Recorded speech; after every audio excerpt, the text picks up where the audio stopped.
جو بھی کام اس وقت چل رہا ہے یہ تقریباً کوئی 1970 سے بھی لے کر والد محترم اسی انداز سے کام کرتے ہیں۔ حافظ سعید صاحب نے جب یہ جماعت الدعوہ آتی ہے منظر عام پہ اور یہ کام کرتی ہے، بڑا وسیع نیٹ ورک تھا، انہوں نے کبھی سیاست میں آنے کی ضرورت محسوس نہیں کی۔ جو اس وقت ہماری جماعت کی نشاطات، ایکٹیویٹیز، سرگرمیاں جو چل رہی ہیں، لیکن نئی باتیں ہیں جو میں آپ کے سامنے لانا چاہتا ہوں۔ مجھے یہ بتائیں کہ حافظ سعید صاحب نے جب یہ جماعت الدعوہ آتی ہے منظر عام پہ اور یہ کام کرتی ہے، بڑا وسیع نیٹ ورک تھا، تو انہوں نے کبھی سیاست میں آنے کی ضرورت محسوس نہیں کی۔ یہ میرے خیال میں آپ اگر ہم 2018 کو بھی کاؤنٹ کر لیں تو یہ تقریباً 5 سے 6 سال بنتے ہیں۔ تو کب طے ہوا کہ ہم سیاست کے میدان کی طرف آئیں گے اور اس میں بنیادی تحرک کیا ہے، پیچھے کیا سوچ ہے؟ میں انشاءاللہ اس کا جواب عرض کرتا ہوں۔ سب سے پہلی بات یہ ہے کہ والد محترم شروع دن سے ہی تقریباً یعنی جو اس وقت ہماری جماعت کی نشاطات، ایکٹیویٹیز، سرگرمیاں جو چل رہی ہیں، جی، یہ مطلب میں آپ کے سامنے کئی چیزیں بالکل نئی آپ کے لیے وہ ہوں گی، میرے لیے وہ نئی نہیں ہیں، لیکن نئی باتیں ہیں جو میں آپ کے سامنے لانا چاہتا ہوں۔ وہ یہ کہ جو بھی کام اس وقت چل رہا ہے یہ تقریباً کوئی 1970 سے بھی لے کر والد محترم اسی انداز سے کام کرتے ہیں۔ اب یہ دیکھیے کہ اس وقت ہم ملک کے اندر دعوتی کام کر رہے ہیں، خدمت خلق کے پروجیکٹس چلا رہے ہیں۔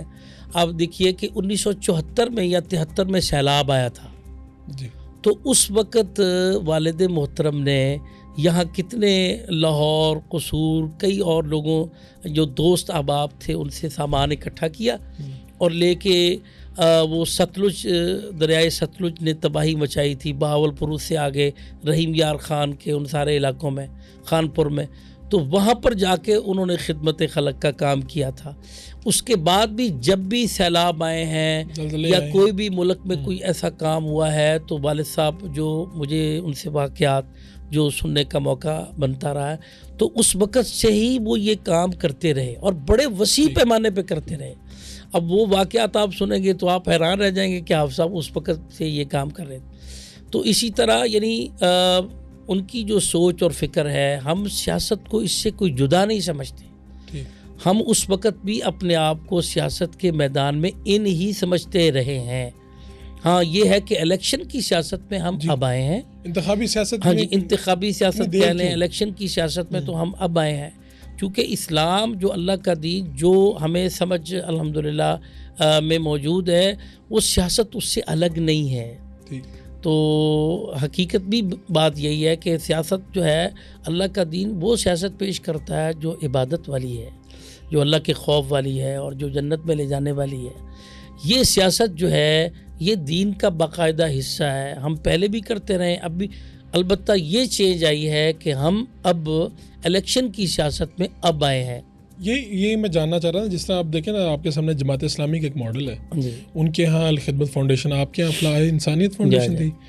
آپ لوگوں کا کام ہم جانتے ہیں، خدمت بھی جانتے ہیں، سب کچھ جانتے ہیں۔ یہ سوال یہ تھا کہ ہاں انتخابی سیاست میں آنے میں اتنی دیر کیوں؟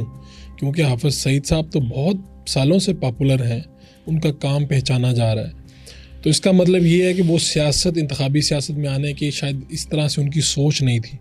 اب ان کی کیا سوچ میں کوئی تبدیلی آئی ہے یا اگلی نسل نے انہیں بتایا ہے؟ سوچ میں تبدیلی نہیں آئی، لیکن ہم نے یہ ضرورت محسوس کی کہ ہم سیاست میں، انتخابی سیاست میں آ کر ہم زیادہ بہتر کردار ادا کر سکتے ہیں۔ اس پہ ان کا اور اس میں میں تھوڑی سی بات کھل کے کر ہی دیتا ہوں۔ ہم یہ سمجھتے ہیں کہ پہلے انتخابی سیاست سے پرے رہ کر ہمارے لیے جو رکاوٹیں بنتی رہیں، تو ہم ان رکاوٹوں سے صحیح طرح سے بچ نہیں پائے نا، تو ہمارے لیے کچھ رکاوٹیں ایسی بنا دی گئیں جو کہ نہیں بننی چاہیے تھی، کیونکہ ہمارا کام بالکل پازیٹیو تھا، مثبت تھا، خدمت کے حوالے سے تھا۔ لیکن ایک تو پہلے یہ بھی تھا محترم فاروق بھائی کہ کام ہمارا بہت وسیع پیمانے پر نہیں تھا، پورے ملک میں ایک محدود پیمانے کا کام تھا، لیکن اللہ تعالیٰ نے یہ کام بڑھا اتنا دیا، پوری پاکستان کے اندر ایک بہت بڑی تعداد ہمارے ساتھ شامل ہو گئی، تو پھر ایسی کیفیت میں ضروری تھا کہ ہم لوگوں کو سنبھال کر رکھیں اور ان کے مسائل کو بھی بہت اچھے طریقے سے حل کریں. تو یہ بہت بڑا جو ہمارا حجم ہو گیا، تو یہ متقاضی تھا اس بات کا کہ ہم سیاست میں باقاعدہ آئیں اور لوگوں میں ڈیلیور بھی کریں، اور جو لوگ ہم سے وابستہ ہیں وہ پازیٹیو رہیں، مثبت رہیں، ان کی ساری ایکٹیویٹیز، ان کی سرگرمیاں، ان کا سارا کام، اور ان کے لیے کوئی ایسی رکاوٹیں بھی نہ بنیں جو ان کے لیے پریشان کرنے والی ہوں. تو پھر ان کو ایک صحیح راستے پہ رکھنے کے لیے، جب ہمارا حجم بھی اتنا بڑا ہو گیا پورے پاکستان کے اندر، تو یعنی پاکستان کے چاروں صوبوں کے تمام ڈسٹرکٹ کی تمام تحصیلوں میں ہمارے الحمدللہ پوائنٹس موجود ہیں، دفاتر موجود ہیں، بڑی تعداد میں لوگ موجود ہیں. تو ایسی کیفیت میں ہم پیچھے رہ نہیں سکتے تھے. تو ہم نے یہ سوچا کہ ہم پاکستان کی پولیٹکس میں، انتخابی سیاست میں باقاعدہ آ کر، جو الحمدللہ ہمارے پاس بڑی اہلیت والے لوگوں کی ایک ٹیم موجود ہے، تو ہم ان کو باقاعدہ ساتھ لے کر کچھ ڈیلیور کریں اس موقع پہ. یہ جو سوچ ہے، یہ والی سوچ، یہ اجتماعیت کی بنی یا حافظ سعید صاحب کا آئیڈیا؟ بس یہ اکٹھا مل جل کے ہوا، اجتماعیت کا بھی تھا اور ان کی بھی. میں اس میں آپ کے کہیں پہ آپ کے تھاٹس ڈھونڈ رہا ہوں. مجھے ایسا لگتا ہے کہ جیسے اس طرف لانے میں شاید آپ کی کوئی سوچ ہو اس میں. جی بالکل، اس میں یہ بالکل درست ہے بات، کیونکہ میں خود یونیورسٹی میں جب لیکچر دیتا آیا ہوں تو میں نے 10-12 سال باقاعدہ نظریہ پاکستان اسٹڈی میں نے پڑھائی.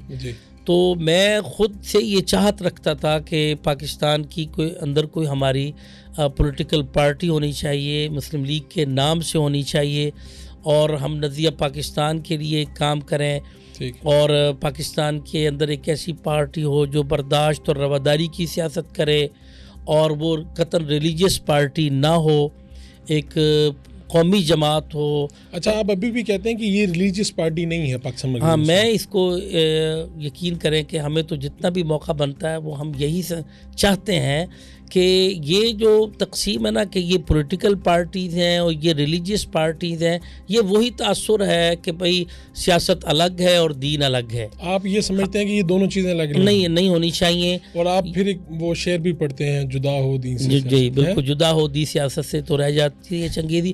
میں یہ چاہتا ہوں، اور میں اس کے لیے بھرپور کوشش بھی کر رہا ہوں اس پارٹی کے نائب صدر ہونے کی حیثیت سے، کہ پاکستان کے تمام مسالک، تمام مکاتب، ایون کہ تمام مذاہب اس جماعت کے اندر اپنے لیے سپیس محسوس. بالکل ٹھیک ہے، بالکل ٹھیک.